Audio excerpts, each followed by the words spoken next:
जय माता दी भक्तों। आज हम दुर्गा कवच का पाठ कर रहे हैं। तो यह पाठ दुर्गा सप्तशती के प्रथम अध्याय से पहले मिलता है।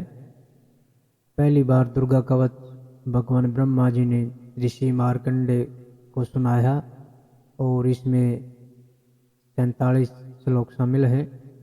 यदि कोई व्यक्ति नियमित इसका पाठ करके घर से बाहर निकलता है तो उसे किसी भी जगह हार का सामना नहीं करना पड़ता, सफलता प्राप्त होती है। इस पाठ से माँ दुर्गा का आशीर्वाद मिलता है। तो आइए हम माँ दुर्गा का कवच पाठ करते हैं। आप इसे ध्यान से सुनिए और दुर्गा कवच का पाठ प्रतिदिन करें। कठिन से कठिन परिस्थितियों में भी माँ दुर्गा आपको विचलित नहीं होने देगी। और ये दुर्गा कवच माता ने ऋषि मुनियों को, अपने साधकों को प्रदान किया, एक वरदान है। इसमें मानव शरीर के प्रत्येक अंग की रक्षा हेतु इस कवच का प्रतिदिन पाठ करने से जीवन में कठिन से कठिन परिस्थितियों से भी विचलित नहीं होता। तो आइए हम माता का ये पाठ हिंदी में श्रवण करते हैं। तो आप इसे ध्यान से सुनिए और आप इसे इस श्री चंडी कवच के ब्रह्मा ऋषि अनुष्टुप चामुंडा देवता अंगन्यास में कई कई माताएं की बीच दिग्बंध देवता तत्व हैं। श्री जगदम्बा जी की प्रीति के लिए सप्तशती के पाठांग भूत जप में इसका विनियोग किया जाता है। चंडिका देवी जी को नमस्कार। मार्कंडेय जी ने कहा, पितामह है जो इस संसार में परम गोपनीय तथा मनुष्यों की सब प्रकार से रक्षा करने वाला है और जो अब तक अपने दूसरे किसी के सामने प्रकट नहीं किया हो, ऐसा कोई साधन मुझे बताइए। ब्रह्मा जी बोले, ब्राह्मण, ऐसा साधन तो एक देवी का कवच ही है जो गोपनीय से भी परम गोपनीय, पवित्र तथा संपूर्ण प्राणियों का उपकार करने वाला है। महामुने, उसे श्रवण करो। देवी की 9 मूर्तियां हैं जिन्हें नवदुर्गा कहते हैं। उनके पृथक पृथक नाम बतलाए जाते हैं। प्रथम नाम शैलपुत्री, दूसरी मूर्ति का नाम ब्रह्मचारिणी है, तीसरा स्वरूप चंद्रा घंटार के नाम से प्रसिद्ध है, चौथी मूर्ति को कुष्मांडा कहते हैं, पांचवी दुर्गा का नाम स्कंद माता है, देवी के छठे रूप को कात्यायनी कहते हैं, सातवां कालरात्रि और आठवां स्वरूप महागौरी के नाम से प्रसिद्ध है। नवी दुर्गा का नाम सिद्धिदात्री है। ये सब नाम स्वर्गीय महात्मा वेद भगवान के द्वारा ही प्रतिपादित हुए हैं। जो मनुष्य अग्नि में जल रहा हो, रणभूमि में शत्रुओं से घिर गया हो, विषम संकट में फंस गया हो तथा इस प्रकार भय से आतुर होकर जो भगवती दुर्गा को शरण में प्राप्त हुए हों, उनका कभी कोई अमंगल नहीं होता। युद्ध के समय संकट में पड़ने पर भी उनके ऊपर कोई विपत्ति नहीं दिखाई देती। उन्हें शोक, दुख और भय की प्राप्ति नहीं होती। जिन्होंने भक्तिपूर्वक देवी का स्मरण किया है, उनका निश्चय यह बुद्धि होता है। देवेश्वरी, जो तुम्हारा चिंतन करते हैं, उनकी तुम निस्संदेह रक्षा करती हो। चामुंडा देवी प्रेत पर आरूढ़ होती है, वाराही भैंसे पर सवारी करती है, इंद्री का वाहन ऐरावत हाथी है, वैष्णो देवी गरुड़ पर ही आसन जमाती हैं, माहे धरी वर्ष भर आरूढ़ होती हैं, कौमारी का वाहन मयूर है। भगवान विष्णु की प्रियतमा लक्ष्मी देवी कमल के आसन पर विराजमान है और हाथों में कमल धारण किए हुए है। वृषभ पर आरूढ़ ईश्वरी देवी ने श्वेत रूप धारण कर रखा है। ब्राह्मी देवी हंस पर बैठी हुई है और सब प्रकार के आभूषणों से विभूषित है। ये संपूर्ण देवियां क्रोध में भरी हुई हैं और भक्तों की रक्षा के लिए रथ पर बैठी दिखाई देती हैं। ये शंख, चक्र, गदा, शक्ति, हल और मुसल, खिटक और तोमर, परशु तथा पास, कुंत और त्रिशूल एवं उत्तम सारंगे, धनुष आदि अस्त्र शस्त्र अपने हाथों में धारण करती हैं। दैत्यों के शरीर का नाश करना, भक्तों को अभय दान देना और देवताओं का कल्याण करना, यही उनके शस्त्र धारण का उद्देश्य है। कवच आरंभ करने के पहले इस प्रकार प्रार्थना करनी चाहिए। महान रौद्र रूप, अत्यंत घोर पराक्रम, महान बल और महान उत्साह वाली देवी, तुम महान भय का नाश करने वाली हो, तुम्हें नमस्कार है। तुम्हारी ओर देखना भी कठिन है। शत्रुओं का भय बढ़ाने वाली जगदम्बिके, मेरी रक्षा करो। पूर्व दिशा में इंद्री, मेरी रक्षा करो। अग्निकोण में अग्निशक्ति, दक्षिण दिशा में वाराही तथा नैऋत्य कोण में खड्गधारिणी, मेरी रक्षा करे। पश्चिम दिशा में वारुणी और वायम कोण में मृग पर सवारी करने वाली देवी, मेरी रक्षा करे। उत्तर दिशा में कौमारी और ईशान कोण में शूलधारिणी देवी रक्षा करें। ब्रह्मणी, तुम ऊपर की ओर मेरी रक्षा करो और वैष्णो देवी नीचे की ओर मेरी रक्षा करो। इसी प्रकार सब को अपना वाहन बनाने वाली चामुंडा देवी दसों दिशाओं में मेरी रक्षा करे। जया आगे से और विजया पीछे की ओर से मेरी रक्षा करे। वाम भाग में अजिता और दक्षिण भाग में अपराजिता रक्षा करे।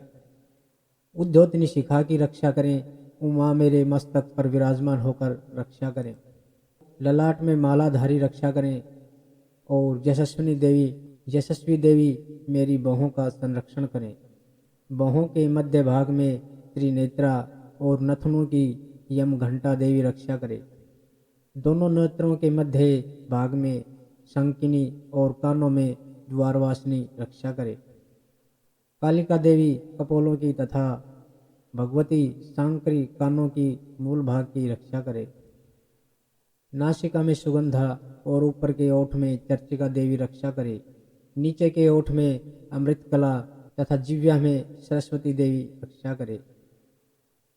कौमारी दांतों की और चंडिका कंठ प्रदेश की रक्षा करे।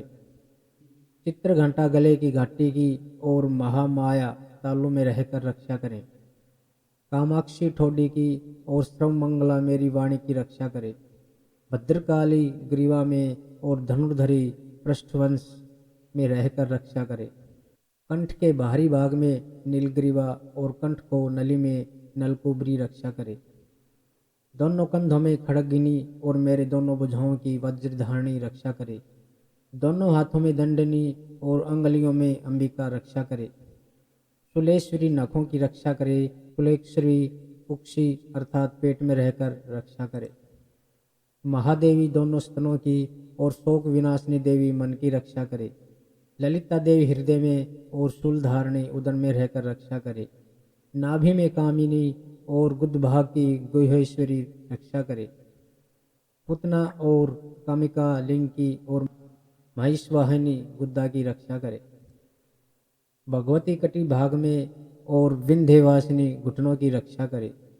संपूर्ण कामनाओं की देने वाली महाबली देवी दोनों पिंडलियों की रक्षा करे।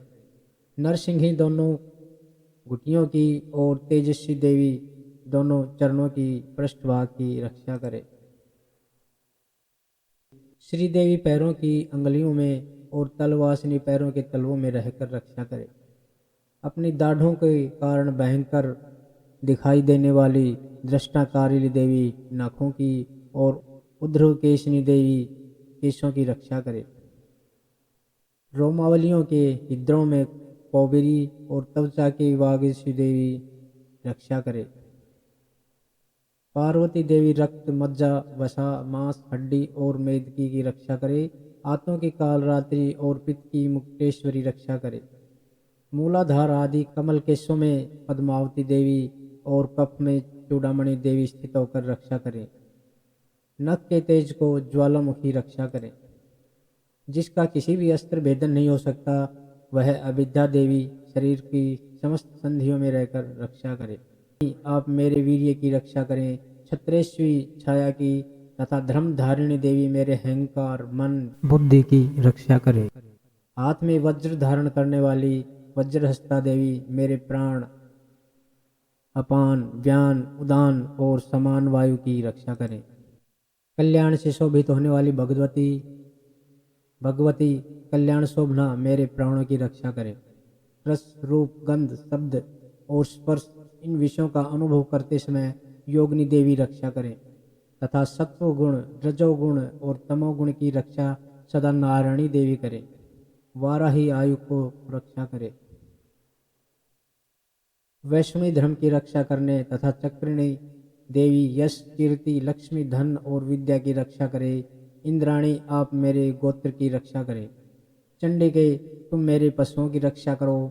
महालक्ष्मी पुत्रों की रक्षा करो और भैरवी पत्नी की रक्षा करें।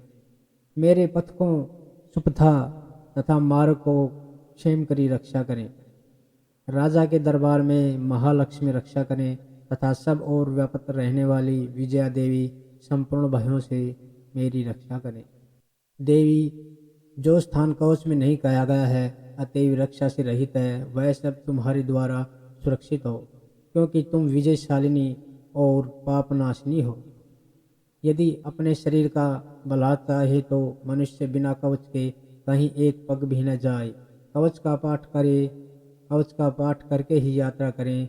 कवच के द्वारा सब ओर से सुरक्षित मनुष्य जहाँ जहाँ भी जाता है वहाँ वहाँ उसे धन लाभ होता है तथा संपूर्ण कामनाओं की सिद्धि करने वाली विजय की प्राप्ति होती है। देवी जो स्थान कवच में नहीं कहा गया है वह जिस जिस अभिष्ट वस्तु का चिंतन करता है उसको निश्चय ही प्राप्त कर लेता है।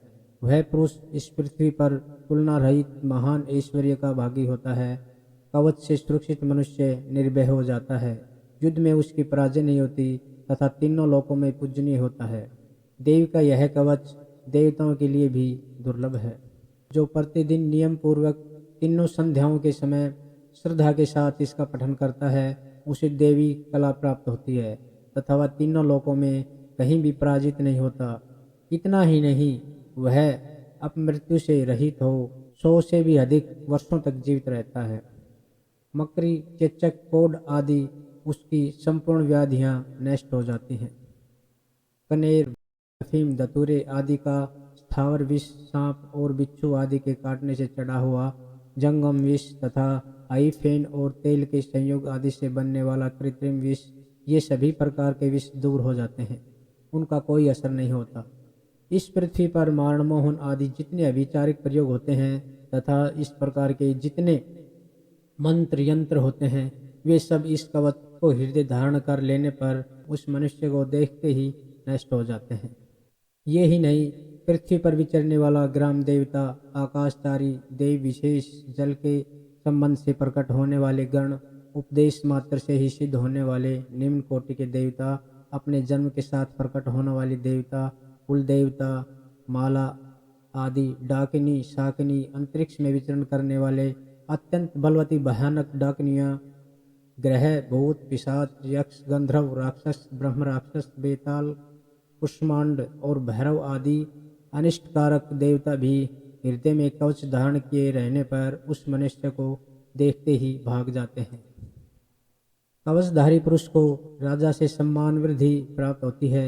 यह कवच मनुष्य के तेज की वृद्धि करने वाला और उत्तम है। कवच का पाठ करने वाला पुरुष अपनी कीर्ति विभूषित भूतल पर अपने सुयश के साथ साथ वृद्धि को प्राप्त होता है। जो पहले कवच का पाठ करके उसके बाद सप्तशती चंडी का पाठ करता है उसकी जब तक वन पर्वत और काननों सहित यह पृथ्वी टिकी रहती है तब तक यहाँ पुत्र पौत्र आदि संतान परंपरा बनी रहती है। फिर देह का अंत होने पर वह पुरुष भगवती महामाया के प्रसाद से उस नित्य परम पद को प्राप्त होता है जो देवताओं के लिए भी दुर्लभ है। वह सुंदर दिव्य रूप धारण करता है और कल्याणमय शिव के साथ आनंद भागी होता है। इति देवी कवच संपूर्ण। जय माता दी। भक्तों, ये माता का कवच प्रतिदिन पढ़ें तो माता आपको फल अवश्य देगी और आप सभी दुख विघ्न बाधाओं से वंचित रहेंगे। जय माता दी। माता के भक्तों, हमारे चैनल को लाइक और सब्सक्राइब जरूर करें।